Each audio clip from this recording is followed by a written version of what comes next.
Hello friends, எல்லோரும் எப்படி இருக்கீங்க? Welcome to Varni food channel. இன்றைக்கி நம்ம இந்த வீடியோவில் ரொம்பவே டேஸ்டான கார சட்னி ரெசிபி பார்க்கலாங்க. இது ரொம்ப ஈஸியாக சட்டுன்னு செஞ்சிடலாம். இந்த கார சட்னியோட டேஸ்ட் ஹோட்டலில் கிடைக்கக்கூடிய கார சட்னி டேஸ்ட் மாதிரியே இருக்கும். நீங்கள் இந்த வீடியோவை ஸ்கிப் பண்ணாமல் பாருங்கள். இந்த கார சட்னி செய்கிறதுக்கு நான் 10 சின்ன வெங்காயம், 10 பல் பூண்டு, 8 வத்தல் எடுத்திருக்கேன். உங்கள் காரத்துக்கு தகுந்தாப்பில் 1-2 கூட்டவோ குறைக்கவோ செஞ்சுக்கோங்க. ஒரு தக்காளி, கொஞ்சம் பெரிய தக்காளியாக எடுத்திருக்கேன். ஒரு துண்டு புளி, தேவையான அளவு உப்பு, கொஞ்சம் பெருங்காயப்பொடி, இவ்வளோதாங்க. இப்போ இதை எல்லாத்தையும் நம்ம மிக்ஸி ஜாரில் சேர்த்து நல்லா நைஸாக அரைச்சி எடுத்துக்கலாம்.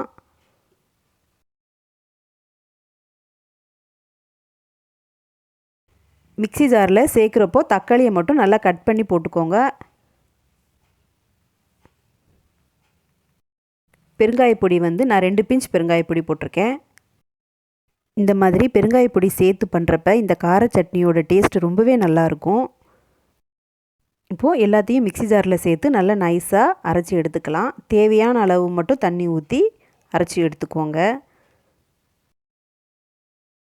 பார்த்திங்களா, இப்போ நல்லா நைஸாக அரைச்சி எடுத்தாச்சு. இப்போ இதை நம்ம தாளிச்சிடலாம்.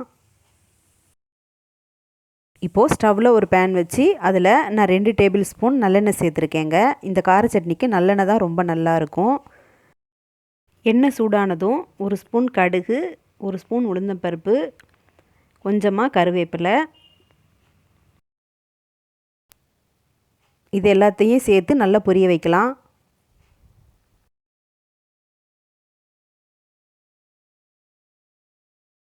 இது எல்லாம் நல்லா பொரிஞ்சதும் நம்ம மிக்ஸி ஜாரில் அரைச்சி வச்ச பேஸ்ட்டை இந்த எண்ணெயில் சேர்த்துக்கலாம். இதை சேர்த்ததுக்கப்புறமா 2 நிமிஷம் மட்டும் நம்ம மீடியம் ஃப்ளேம்லேயே வச்சு நல்லா வதக்கி விட்டுக்கணும். நான் சொன்ன அளவுகளில் நீங்கள் இந்த சட்னி செஞ்சு பாருங்கள், ரொம்ப டேஸ்ட்டாக இருக்கும். இட்லி, தோசை, சப்பாத்தி, கோதுமை தோசைக்கு ரொம்பவே நல்லாயிருக்கும் இந்த கார சட்னி. மிக்ஸி ஜாரில் அரைச்ச பேஸ்ட்டை இந்த எண்ணெயில் சேர்த்துட்டு மிக்ஸி ஜாரை லைட்டாக வாஷ் பண்ணி அந்த தண்ணியவும் இதில் சேர்த்துக்கலாங்க. நீங்கள் எங்கேயாவது வெளியில் கிளம்புறப்ப இட்லி கட்டி எடுத்துகிட்டு போனீங்கன்னா இந்த மாதிரி சட்னி செஞ்சு சேர்த்து எடுத்துகிட்டு போங்க.